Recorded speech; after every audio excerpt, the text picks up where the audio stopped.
Bonita tarde, queridos huelvineros. Ya los extrañábamos. Muchísimo. Oigan, la verdad es que andábamos como siempre, ya saben, entre más calladitas, más cosas se nos ocurren. Pero oigan, en serio que sí, ya los extrañábamos, ¿verdad, Sil? Muchísimo. La verdad es que estuvimos pensando mucho en que se llegara el espacio y el tiempo para reconectar con ustedes. Sí, y tenemos 1,000,000 de temas, 20 ideas que están sucediendo de todo el acontecer. Pero por cierto, me presento por si hay alguien que todavía no nos conozca. Mi nombre es Andrea Quijas y estoy aquí con Silvia Aguilar y las dos juntas somos Wellbeing. Y les damos la bienvenida a este super podcast. Les había comentado en el post del Facebook que nuestra intención es en esta tanda hacer post martes y jueves, en donde los martes vamos a escribir tal vez un artículo de nuestro blog y los jueves entregar este tipo de podcast, ¿no? De acuerdo, y tratar de que estén relacionados los temas, Claro, ¿no? Que sí. sea como el tema de la semana. Exacto, exacto. Y por eso el tema de este podcast que acompaña al artículo que escribiste se llama Rediseñando el concepto de educación en México. Así es. Bien, bien. Entonces vamos a empezar platicándoles. Sil, me gustaría que les comentaras un poquito de esta situación que se está dando con la Ley de Educación del Estado de Puebla. ¿Cómo está esa onda? Cuéntanos. Sí, bueno, pues Puebla es una de las entidades de nuestra República Mexicana, de nuestro país. Nosotros vivimos en Puebla. Tenemos un gobernador que justo como regalito del Día del Maestro lanza una modificación o una reforma o una revisión a la Ley de Educación del Estado. Él solito.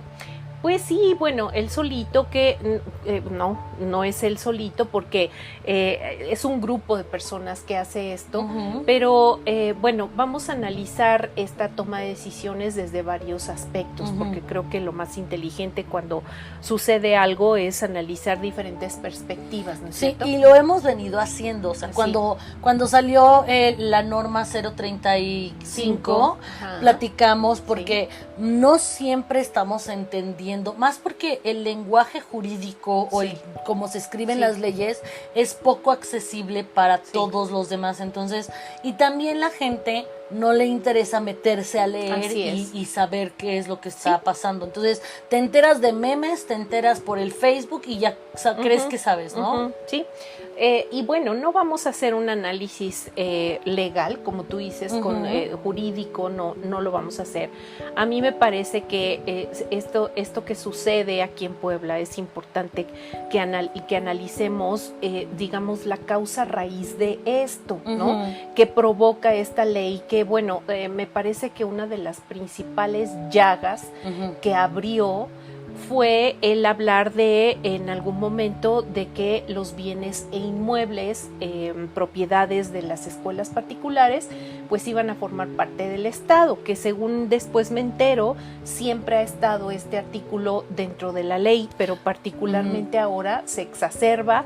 Y se intensea la gente. Sí, y sobre todo en los comentarios es de que no hay claridad a qué se refiere. Sin embargo, pues automáticamente lo primero que piensas es expropiación, ¿no? Pero no es una ley de expropiación. No es una ley de expropiación, no lo es, pero puso a temblar obviamente a todas las escuelas particulares. Ahora, para las personas que no son de México, quiero que sepan que Puebla es la entidad que cuenta con mayor número de escuelas particulares del país.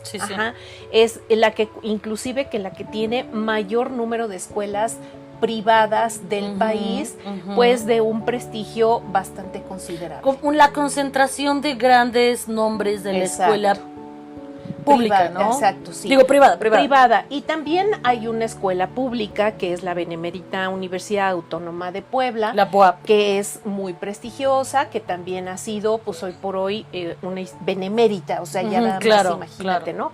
El título. Y bueno. Y tienen muchos investigadores. Mucha investigación, mucho todo. Creo que hasta tiene envergadura internacional, sí, por supuesto, claro. Y tenemos aquí una de las escuelas que está en el top 10 de las mejores mejores, ranqueada como dentro de las 5 o 10 mejores universidades del mundo, que es el Tecnológico de Monterrey. Uno de sus campus está aquí en Puebla.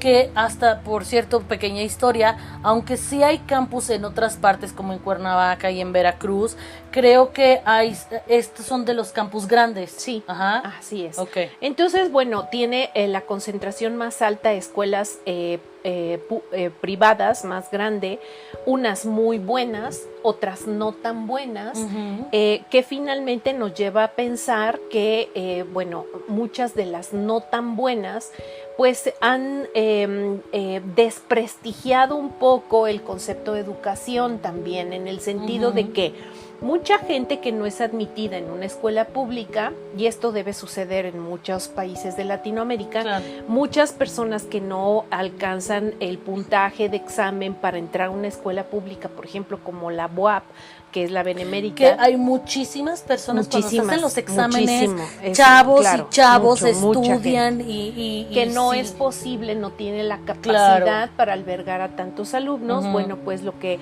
terminan haciendo pues es inscribirse en escuelas particulares de no alto prestigio. ¿Por qué? Pues porque la capacidad económica no te da para pagar un semestre de que te gusta en la Anáhuac o un semestre en el TEC de Monterrey o en la Universidad de las Américas. La UDLA es la Universidad de las Américas, que es otra escuela privada muy prestigiosa que solamente se encuentra en Puebla. No es como la Ibero, que aunque también hay Ibero en Puebla, pero hay Ibero en otras partes, hay TEC de Monterrey en otras partes. UDLA solo hay en Puebla, ¿no? También la UPAEP, por ejemplo, que es una escuela privada. Entonces, bueno, la capacidad económica no siempre para, digamos, una clase media, que bueno, ya hablar de clases sociales es verdaderamente complicado, ¿no? Pero no hay el poder adquisitivo para pagar una colegiatura en una universidad particular. Entonces, muchas universidades particulares de, digamos, no muy buen nivel académico han abierto y han ofrecido carreras profesionales para estudiar.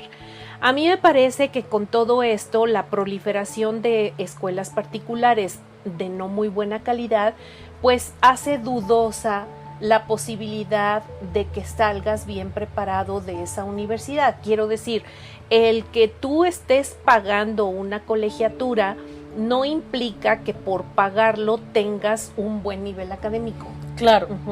Que tengas a los mejores profesores, porque fíjate, curiosamente, el mismo profesor que te está dando clases en una universidad no tan prestigiosa, también te la puede estar dando en una universidad prestigiosa. Y son compadres que nosotros conocemos de nuestro gremio de profes, que ¿sabes qué? Me dieron clases en la Anáhuac, tengo clases en la UPAEP, pero también de repente voy a esta otra escuelita acá, que no son ¿por qué? Pues porque los profesores están buscando generar ingresos, ¿no? Que en algún otro momento hablaremos de las plantas también, y de andar teniendo profesores de proveedores, proveedores. Así es. Entonces, esto pues lamentablemente ha hecho que la educación en nuestro país se mercantilice, se comercialice en una relación costo-beneficio.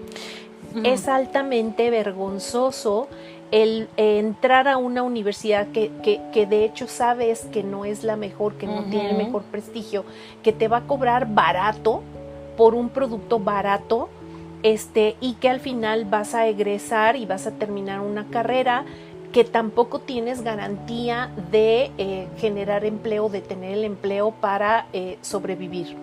Ahora, si nos vamos al caso de las universidades públicas de alto prestigio, pues sabemos que en su gran mayoría los chavos que estudian en esas universidades lo hacen a través de créditos o de becas financiamiento.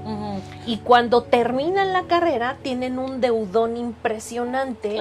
Que con un sueldo de 6,000, 12,000 pesos, ya es mucho decir, y que también no pueden pagar sus créditos. Que esto de los créditos no es algo que solamente México adolece.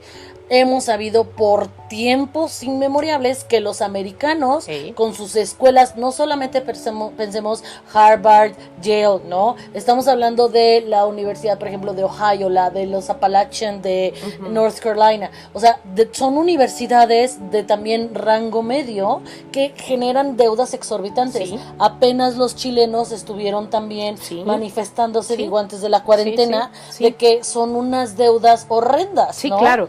Cuando yo tuve la posibilidad de trabajar para una de estas universidades de enorme prestigio, pues inclusive el argumento de beca cuando animaban a los alumnos a tramitar sus financiamientos era: tú no te preocupes, o sea, endeúdate ahorita, obviamente no utilizando esa palabra, pero cuando tú termines vas a tener un puesto de CEO en las mejores empresas y olvídate, o sea, tu crédito va a ser, o sea, como quitarle un pelo a un gato, porque vas a ganar mucho, lo cual...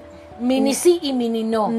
Tal sea, vez mini sí en aquellos tiempos. No, porque todavía ahorita absolutamente no ahorita. No, pero en reclutamiento sí hay veces que dicen, se requiere de sí. abogado de Sí. universidad ABC. Si no Sí. es de esa universidad, ni metas tu currículum. De acuerdo, pero Entonces, de mini cuánto sí. sueldo estás Exactamente, hablando. y ahí es cuando es el mini no. Claro, ¿sale? porque si tú te pones como empresario muy exigente a solamente contratar gente de prestigiosas universidades y les estás ofreciendo 12,000 pesos mensuales o 15,000 pesos mensuales, discúlpame, con eso ni puedes rentar un departamento, ni puedes pagar Y tu creo crédito. que te estás viendo alta con 15,000, Me estoy 12,000. viendo muy alta. Porque la Sí, verdad es que sin si duda. tú te metes ahorita, o sea, y ya habíamos platicado que van a la baja, o sea, Sí. creo que están los sueldos en 7,000, Claro, ¿no? Mensuales. Exacto. ¿Qué haces Entonces, con eso? al final del día, ¿quiénes terminan pagando esta deuda? Pues los padres de familia. Claro. Yo pude ser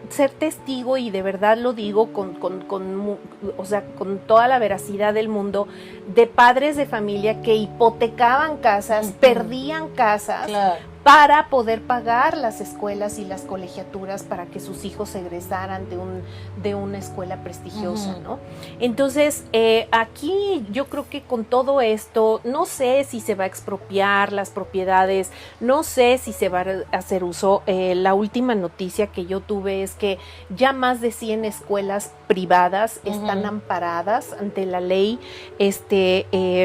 ¿cómo se llama? Pues uniéndose todas, pues tratando de Evitar el SAPE, ¿no? el SAPE. ¿Por qué? Porque en realidad, pues, muchas de las cosas que están sucediendo por parte del Estado, por parte de la educación pública y por parte de la educación privada son igualmente injustas. Claro. Son igualmente o sea, con falta de equidad, ¿no? Son igualmente de atropellar gente, ¿no? Sí, porque no están todos los actores de la comunidad educativa participando en el diseño de estrategias que en realidad la ley se llama de educación. No se llama de vamos a pagar más, vamos a pagar menos, sino tendría que estar enfocada a cómo proveer, ¿no? Claro. De posibilidades de excelencia académica y excelencia académica ya ni siquiera, o sea, entre todos que la gente los aprenda, actores que se involucran en el proceso de educación de tu país estén involucrados en la toma de decisión, en hacer reformas, en modificar para beneficio concreto de la educación, ¿no? Claro. Sin vendetas, sin venganzas, sin abuso de poder, sin anteponer, digamos, intereses personales de ambas partes en nada. Y ambas partes genuino, o sea, porque también sí, claro. si yo te voy a negar, permito que te endeudes, alumno, claro, ¿no? Claro. Y entonces ya sé que tienes la deuda y que no puedes salir, y entonces ya no te permito ni seguir continuando con la carrera, ni te entrego los documentos, ni te dejo trunco. O sea, eso también ha es sido un tremendo. abuso. Yo en algún momento tuve la oportunidad de dirigir estar a cargo de una institución de educación. Y hay un departamento legal de la Secretaría de Educación Pública que se encarga de brindar servicio de asesoría, servicio de consultoría para todas las escuelas particulares, saber qué puedes hacer y qué no puedes hacer, qué está dentro del régimen y qué no. Y algo que el abogado me decía, yo como directora decía, a ver, maestra, la razón por la cual un alumno se endeuda Claro. o un alumno acumula, ¿cómo se llama? Una cantidad de Una cartera colegiaturas vencida del tamaño. que le llaman carteras vencidas, es culpa de la institución, Claro. ¿no? El que tú me digas que tienes una cartera vencida de X número de 700. millones porque no te han pagado colegiatura, es culpa de la institución. No estoy hablando de la pandemia, ¿eh? O sea, No, ahorita en pandemia, ajá. no, obviamente esto no aplica porque pues mucha gente está sin trabajo, mucha gente dejaría de pagar de colegiaturas por situación económica, no. Pero estoy hablando antes de la pandemia, la responsabilidad de que se endeudaran los padres de familia con las colegiaturas es de la institución. Claro. Y tú como institución no puedes utilizar los documentos oficiales para presionar a los papás para que puedan y tengan que pagar. Claro. Porque los documentos oficiales, llámese actas de nacimiento, llámense certificados de primaria, Claro. certificados de secundaria, certificados de bachillerato, lo que tú pidas y como requisito en el Departamento de Control Escolar, no puedes retener porque son documentos oficiales.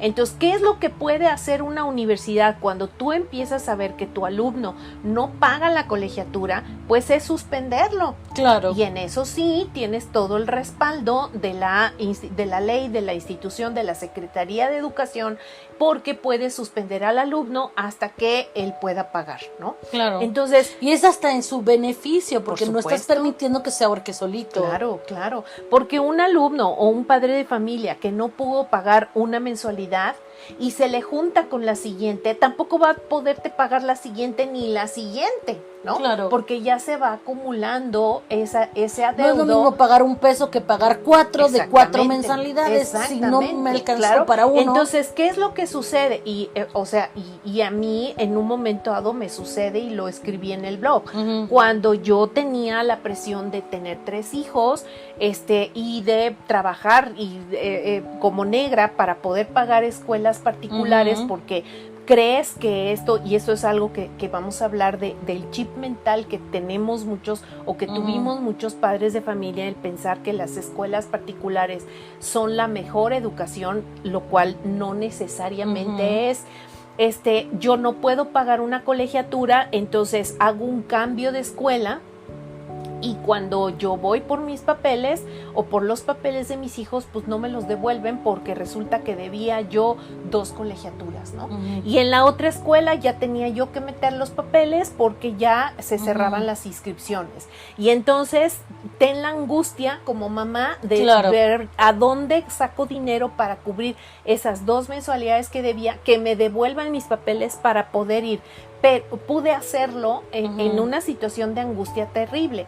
Pero ¿cuántos papás hay que deben un semestre completo, que deben un cuatrimestre completo y no tienen el dinero y sus papeles no se los devuelven hasta que no liquide la deuda? Claro. Eso es un atropello. Claro. Y eso es lo que hacen las escuelas particulares. Si nos juntáramos todos los actores a dialogar, a investigar, a revisar cuáles son las mejores condiciones, entonces creo que podríamos llegar a grandes acuerdos. Ahora, también yo creo que es muy importante reconocer que hay muchas escuelas públicas que se beneficiarían de ayuda.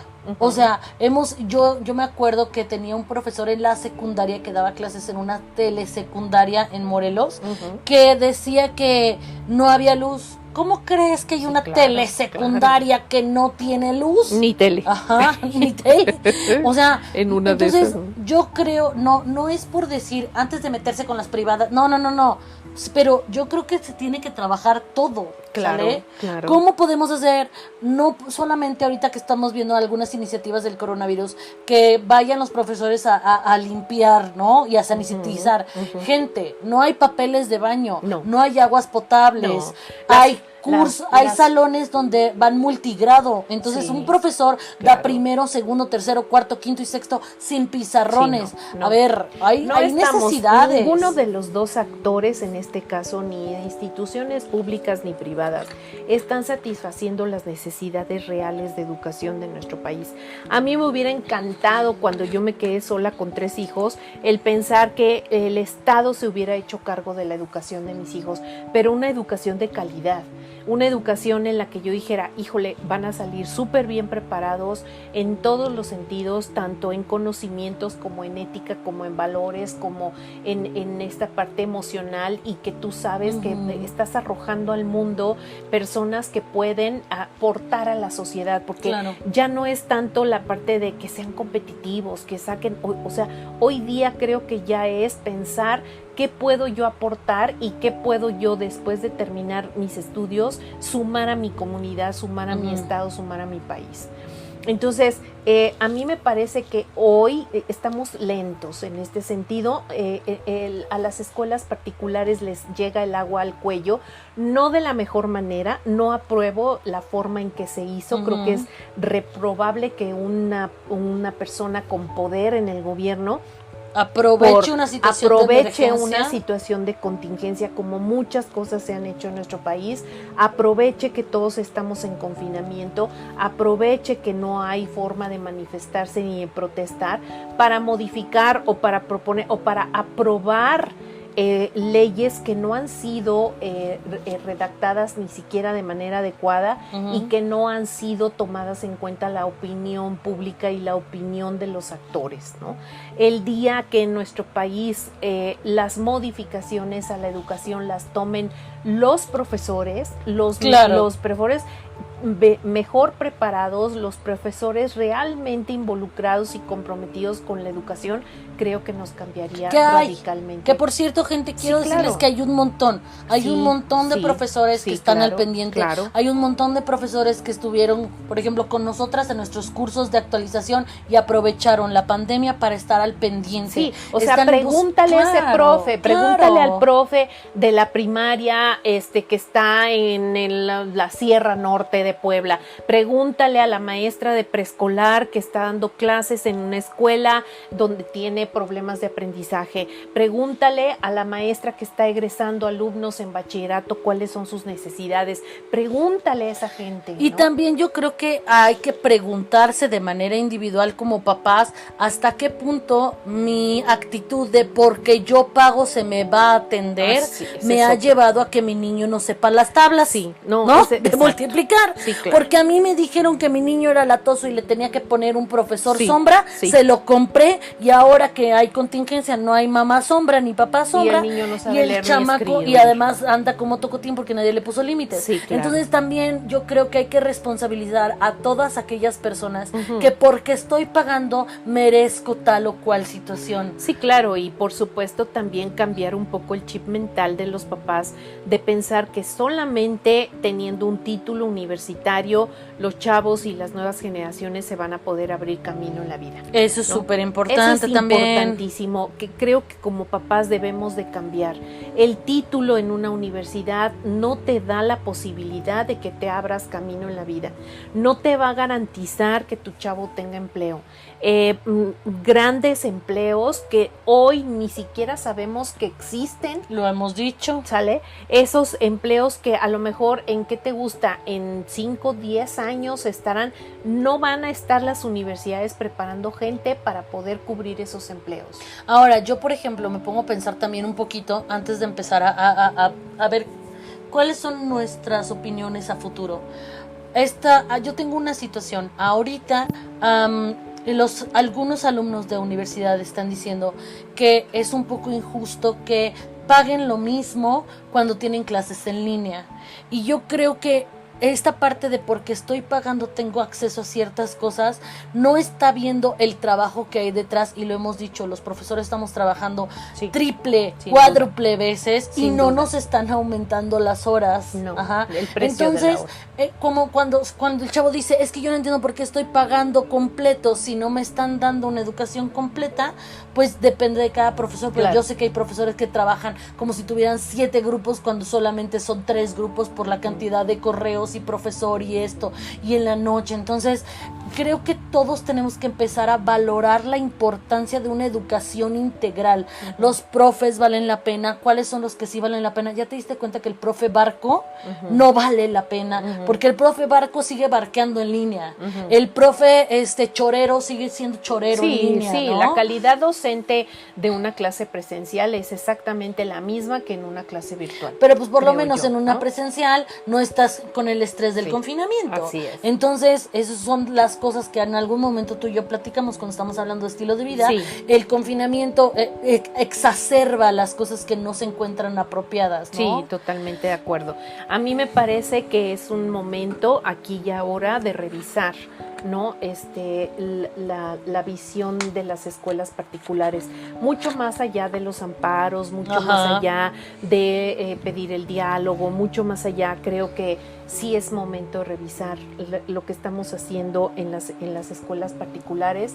Me parece importante que los padres de familia también hagan una revisión de qué es y qué esperan de la educación de sus hijos y que si vale la pena. No estoy diciendo que no lo valga, no estoy diciendo que ya no deben estudiarse carreras universitarias, pero lo que estoy diciendo es que en un futuro ya, o sea, no será tan necesario, porque ya muchas empresas, inclusive lo hemos dicho también, ya no están contratando personas con título. Microsoft ya no está contratando egresados de universidades, Spotify tampoco, Nas Daily, por ejemplo, y puso el ejemplo este muchacho que excelente en su canal de YouTube, ya no contrata chavos que tengan títulos, ¿no? Y ya hay otras cosas, por ejemplo, otras cosas, y también, hay certificaciones. Sí, y también esto pensándolo en educación continua una vez que ya terminas la carrera, que rifa. O sea, hay plataformas que siempre hemos platicado, edX, FutureLearn, Doméstica para diseñadores, o sea, Creana, ¿no? Hay estas nuevas tecnologías. Yo me acuerdo que hace como 6 meses, y de hecho te lo platiqué, o no sé si lo platiqué en un curso, que había un pequeño despacho que en vez de invertir en capacitación presencial, decidió comprar licencias para una plataforma que se llama Skillshare.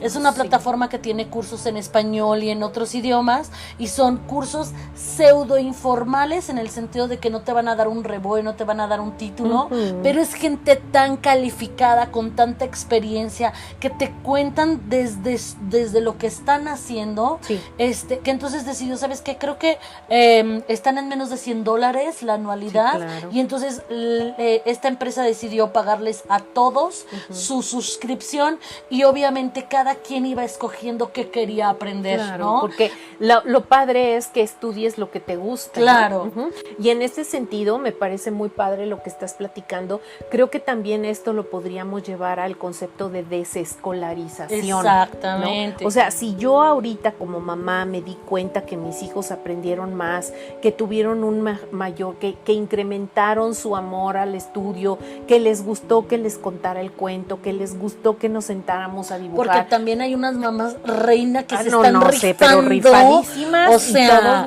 y me quito el sombrero. Y hacen manualidades y maravilloso, y les hacen, o sea, y les pintan piedritas, y eso les es vocación hacen, de madre exactamente, también, ¿no? también. Que están poniendo el todo por el todo, y que me estoy dando cuenta que a lo mejor conmigo en esta parte de confinamiento aprendieron más que todo lo que aprendieron en la escuela, y que estoy pagando por algo que no hay una relación costo-beneficio, ¿no? Entonces, también tal vez el concepto de desescolarización no es el hecho de que dejes de ir a la escuela ni que dejes de estudiar de ninguna manera, es que tú vayas y te enamores de lo que tú estás haciendo, no con el horario de 8 a 2 español, de 3 a 4, o debes de, levanta la mano y el dedito 1 para la pis y el dedito 2 para, o sea, ya basta. Salir de la caja, y esto es algo que tú ya habíamos visto, que esta tendencia del homeschooling o educar en casa, que es la traducción,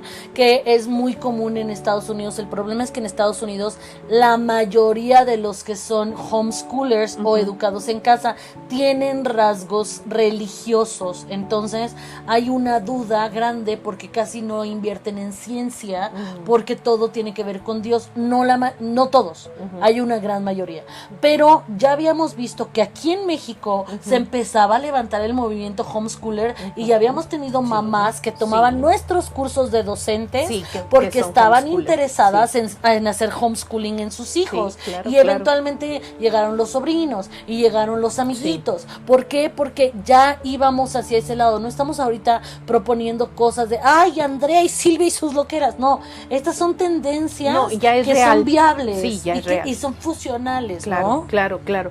¿Por qué? Por esta misma deficiencia en ambos aspectos, tanto en el aspecto particular como en el aspecto del Estado. O sea, yo diría, a ver, educación del Estado, no, yo si fuera mamá, tuviera ahorita hijos chicos, no pensaría en que el Estado es una buena opción para educar, sin duda.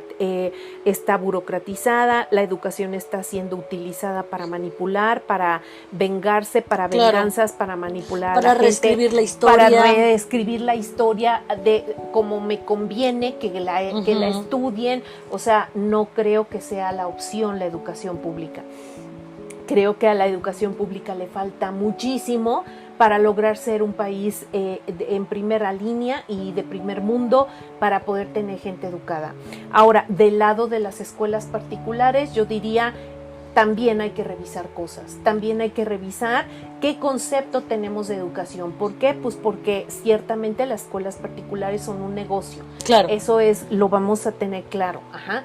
Pero debe haber una equidad. Si yo no es lo mismo tener un negocio y de una miscelánea donde vendo y compro cosas, donde maquilar chamacos, exactamente, a estar educando. La educación puede ser que yo viva de ella, pero el compromiso y el sentido de educación debe ser prioritario.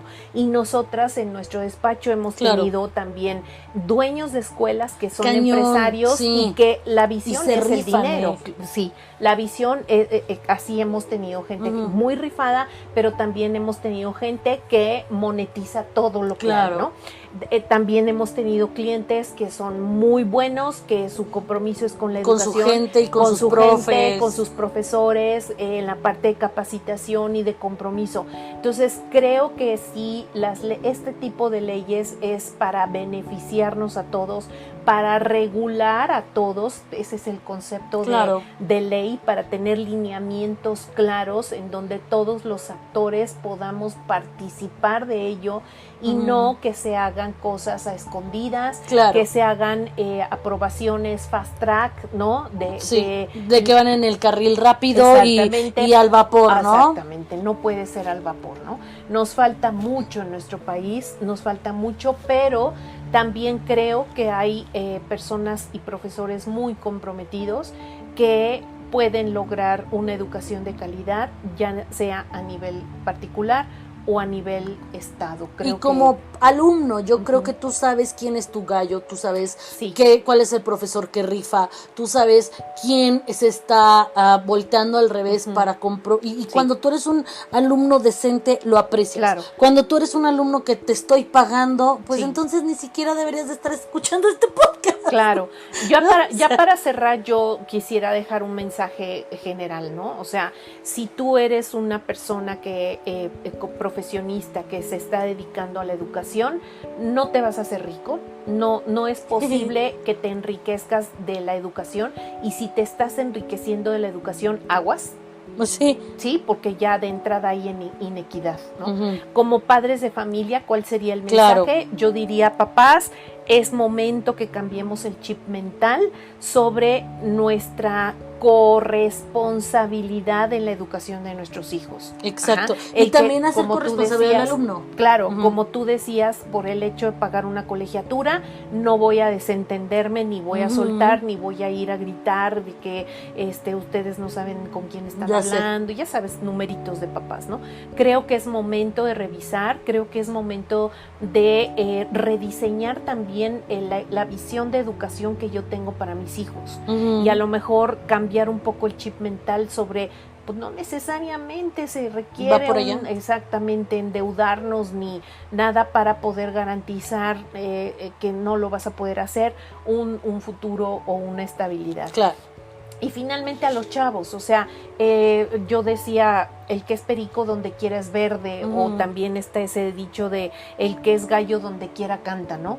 He tenido muy buenos alumnos en escuelas particulares, también sé de muy buenos alumnos de escuelas públicas, y creo que esto tiene que ver también con tu corresponsabilidad contigo mismo, con tu educación. Y no porque tenga que ver la escuela privada o pública, cuando tú quieres aprender lo mejor, o sea, aprender de otras partes, eso te lo va a abrir, y lo hemos dicho en reclutamiento, o sea, que tú estés, sí, estoy en la universidad, estoy en una buena universidad, pero quiero tomar un curso de esto, quiero hablar otro idioma, quiero entender cómo hago videos, todas esas competencias son lo que rifa, autosuficiente en eso, totalmente toma tus decisiones de qué es lo que quieres hacer con tu vida, qué es lo que te gusta más hacer, cuáles son tus competencias. No te dejes, no vayas como un viento, como decía veletilla. Sí, como veleta, ¿no? Cualquier viento es bueno para un barco sin vela. Toma y construye tu propio futuro, toma las riendas de tu futuro. Nada tiene que ver que tu profesor hizo, que tu profesor no hizo, que si la escuela es chafa. Si tú eres chido y tú sabes lo que quieres, tú vas a generar tu propio currículum y vas a salir adelante, como así y sobre lo todo, han hecho todas las personas que dejaron de estudiar, como Oprah Winfrey.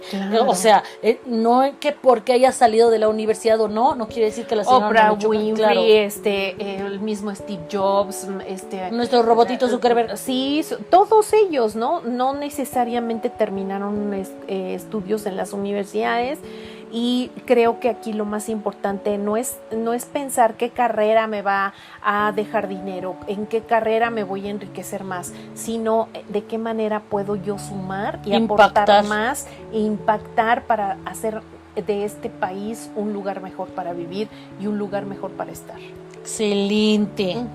Pues bueno, muchas gracias por estar con nosotros. En serio que ya nos urgía regresar.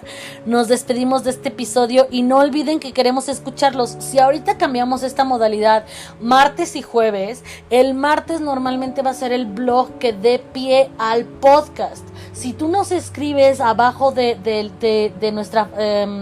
nuestro post en Facebook, oigan, ¿y qué opinan de esto? ¿Qué opinan aquello? Nos das chance de que en el podcast te podamos platicar y podamos abrir estas situaciones, ¿no? Entonces, porfa, no olviden seguirnos, darnos like, y los invitamos a participar en los comentarios. Proyectos nuevos que no